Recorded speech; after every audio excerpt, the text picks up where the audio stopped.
Shalom,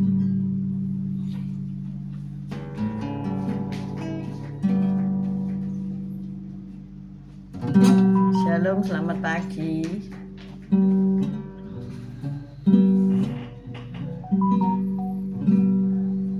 Mari kita memuji Tuhan. Mulialah nama-Mu Tuhan, berkat-Mu atasku melimpah.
Tuhan Yesus, Kau baik, Kau sungguh Allah, Kau yang sungguh sangat baik. Pagi hari ini Kau telah berikan satu hari lagi yang indah ini bagi kami, berikan cuaca yang baik, suasana yang baik. Terima kasih Tuhan Yesus, haleluya, puji Tuhan. Sebentar lagi kami baca firman-Mu, merenungkan firman-Mu. Kau buka hati pikiran kami, agar kami dapat menerima firman-Mu. Berikan roh pengertian bagi kami, agar kami mengerti akan firman-Mu, dan berikan iman yang kuat bagi kami, agar kami dapat melakukan firman-Mu di dalam kehidupan kami, Tuhan Yesus. Terima kasih Kau sudah menyertai kami dalam siaran gembala siaran orang pagi hari ini, Tuhan. Ya Tuhan Yesus, kami serahkan kehidupan kami sepanjang hari ini bersama semua rekan-rekan peserta daripada renungan pagi hari ini. ke dalam tangan-Mu, di dalam kuat kuasa-Mu, di dalam perlindungan-Mu, di dalam penyertaan-Mu, di dalam kasih-Mu, juga di dalam berkat-Mu ya Tuhan Yesus. Dan Kau tetap berikan kesehatan, kekuatan bagi tubuh kami, agar kami dapat melayani Engkau lebih lagi. Dalam nama Yesus kami sudah berdoa dan mengucap syukur. Amin, amin, amin. Haleluya. Amin, amin. Selamat pagi semua yang sudah bergabung. Mari kita baca Yeremia 22 ayat 1 sampai 5. Yeremia 22 ayat 1 sampai 5. Yeremia 22 ayat 1. Yeremia 22 ayat 1. Beginilah firman Tuhan. Pergilah ke istana Raja Yehuda dan sampaikanlah di sana firman ini. Katakanlah, dengarlah firman Tuhan, hai Raja Yehuda yang duduk di atas takhta Daud, engkau pegawai-pegawaimu dan rakyatmu yang masuk melalui pintu-pintu gerbang ini. Beginilah firman Tuhan. Lakukanlah keadilan dan kebenaran, lepaskanlah dari tangan pemerasnya orang yang dirampas haknya. Janganlah engkau menindas dan janganlah engkau memperlakukan orang asing, yatim dan janda dengan keras. Dan janganlah engkau menumpahkan darah orang yang tak bersalah di tempat ini. Sebab jika kamu sungguh-sungguh melakukan semuanya itu, maka melalui pintu-pintu gerbang istana ini akan bergerak masuk raja-raja yang akan duduk di atas takhta Daud dengan mengendarai kereta dan kuda. Mereka itu pegawai-pegawainya dan rakyatnya. Amin. Sampai 5. Sampai 5 ya. Ayat 5. Tetapi jika kamu tidak mendengarkan perkataan-perkataan ini, maka aku sudah bersumpah demi diriku, demikianlah firman Tuhan, bahwa istana ini akan menjadi reruntuhan. Amin. Amin, amin, amin. Tema kita pagi ini adalah belas kasihan untuk yang tertindas.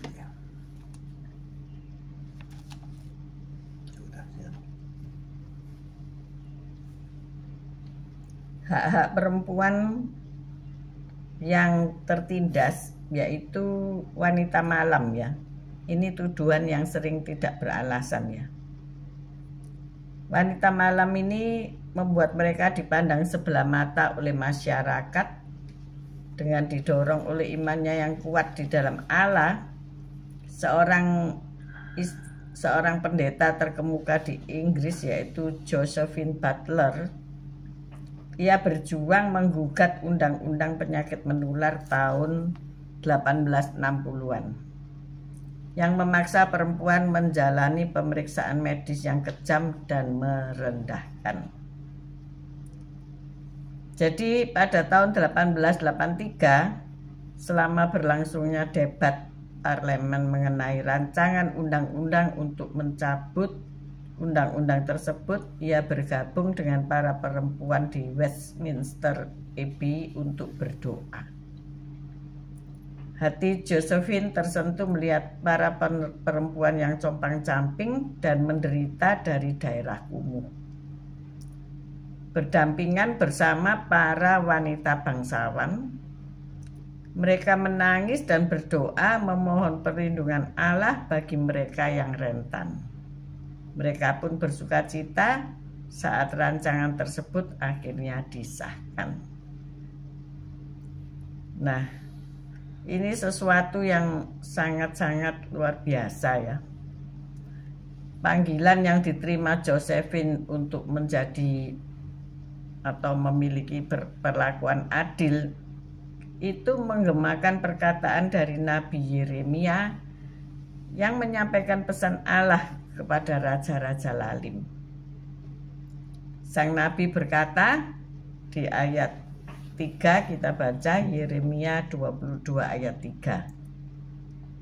Yeremia 22 ayat 3. Beginilah firman Tuhan, lakukanlah keadilan dan kebenaran, lepaskanlah dari tangan pemerasnya orang yang dirampas haknya. Janganlah engkau menindas dan janganlah engkau memperlakukan orang asing, yatim dan janda dengan keras. Dan janganlah engkau menumpahkan darah orang yang tak bersalah di tempat ini. Amin. Amin. Allah ingin melindungi mereka yang tidak berdaya untuk membela diri di hadapan pihak-pihak yang berkuasa. Allah juga mendorong kita untuk bertindak dengan menolong kita mengenali ketidakadilan yang terjadi. Kemudian Allah mengangkat suara dan turun tangan untuk menentang. Allah yang membenci kekerasan akan memampukan kita untuk menegakkan keadilan dan membela kaum yang lemah. Jadi ketika orang-orang yang lemah, janda-janda dan anak-anak yatim itu menerima penindasan, menerima hal-hal yang tidak adil, maka pembela mereka adalah Allah. Jadi janganlah kita menindas menindas orang-orang yang tertindas. Karena Pak Allah ada bersama dengan mereka dan membela mereka sebagai kaum yang lemah. Nah, bagaimana Anda mempunyai pengalaman Allah mempengaruhi Anda dalam melakukan dan memberlakukan orang-orang yang lemah dan rentan, ya.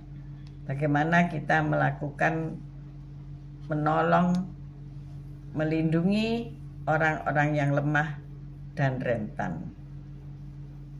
Allah akan memakai Anda untuk membela orang-orang yang tertindas.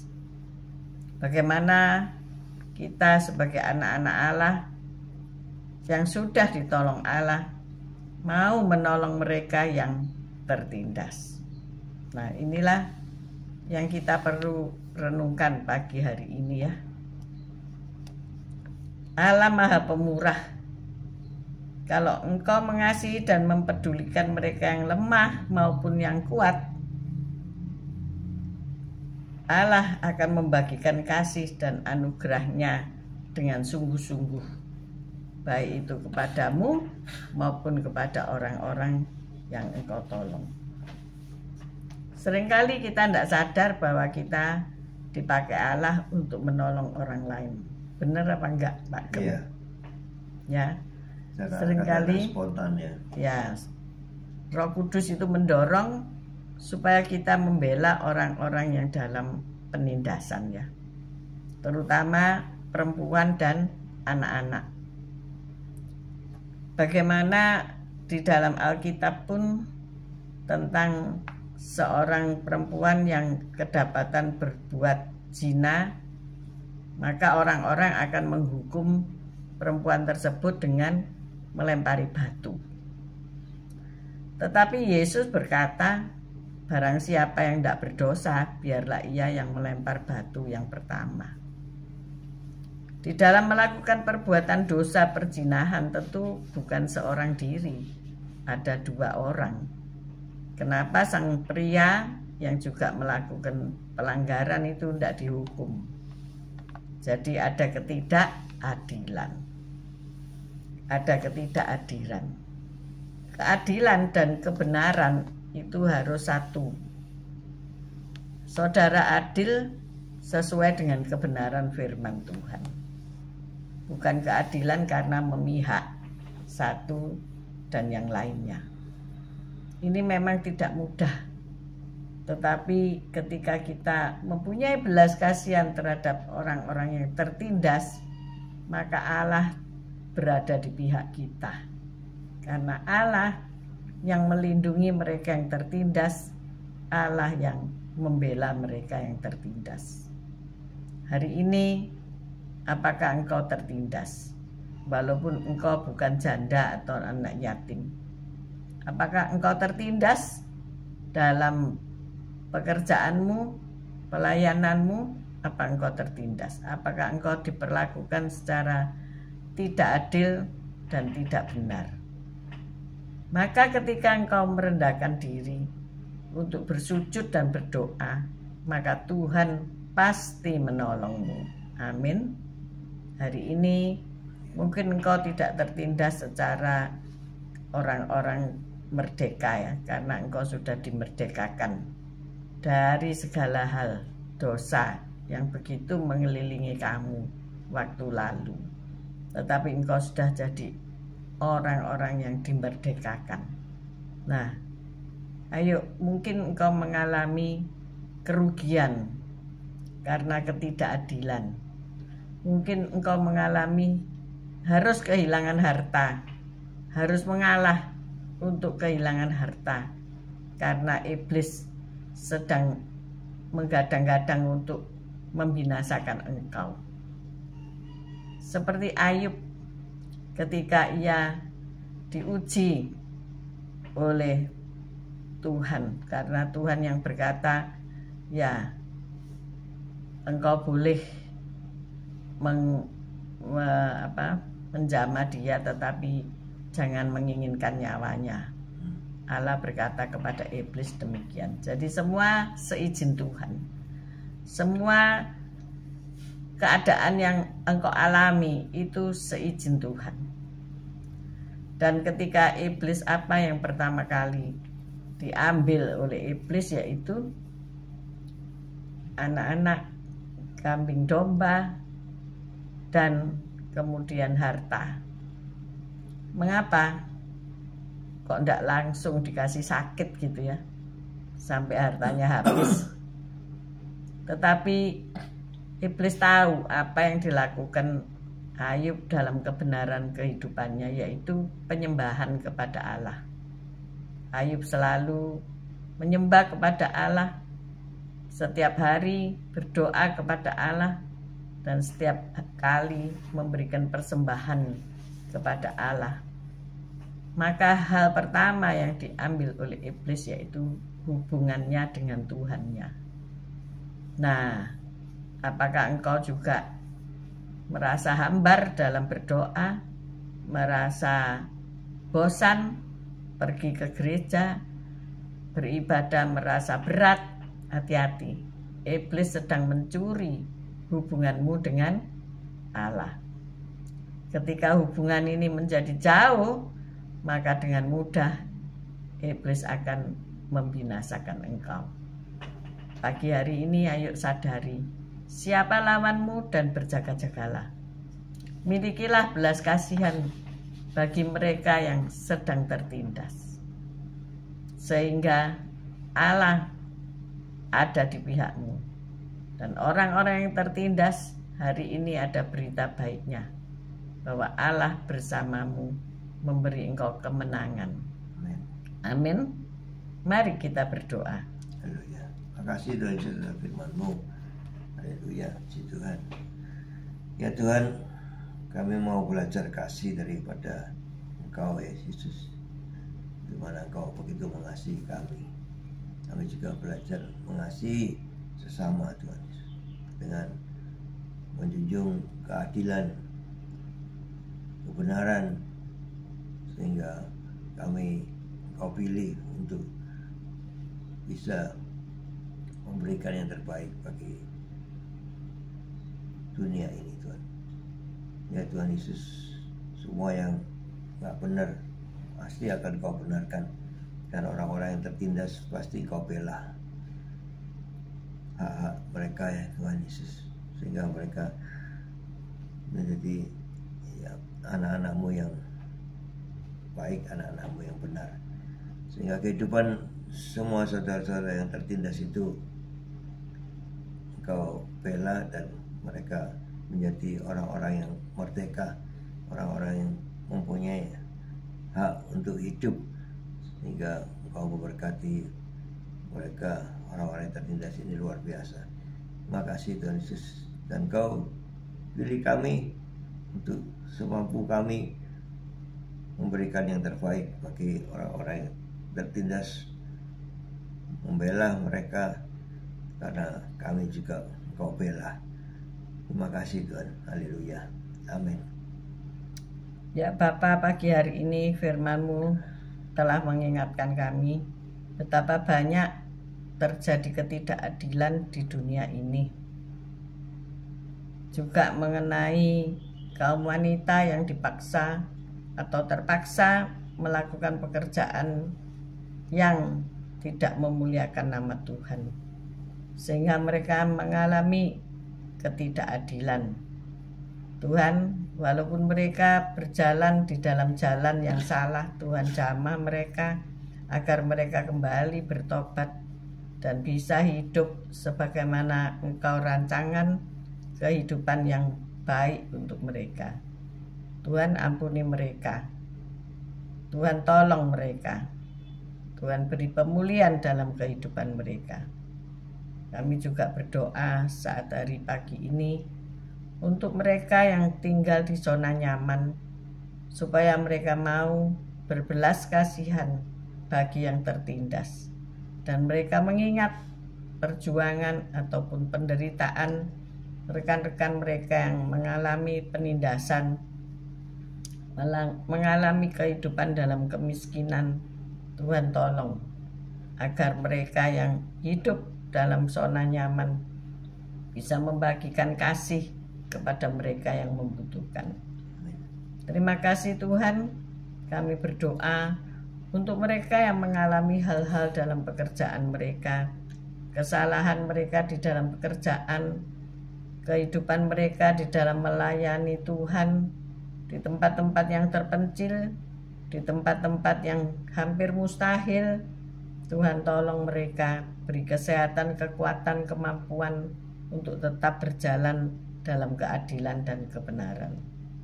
Terima kasih Tuhan selalu membela kami. Kami berdoa untuk fan-fan, untuk Bu Saiman, agar kesehatan mereka dipulihkan oleh Tuhan. Kami percaya Tuhan sudah menyembuhkan mereka 2000 tahun yang lalu. Terima kasih ya Bapa. Kami mengangkat kedua belah tangan kami untuk menerima berkat Tuhan. Tuhan memberkati engkau, Tuhan melindungi engkau. Tuhan menyinari engkau dengan wajahnya dan memberikan engkau kasih karunia. Tuhan menghadapkan wajahnya kepadamu dan memberikan engkau damai sejahtera. Terimalah berkat dari Allah Bapa, Putra dan Roh Kudus, berkat kasih, sukacita, damai sejahtera mulai pagi hari ini sampai Maranatha Tuhan Yesus datang untuk kedua kalinya, bahkan sampai selama-lamanya. Mari yang sudah menerima berkat Tuhan katakan bersama, amin, amin, amin.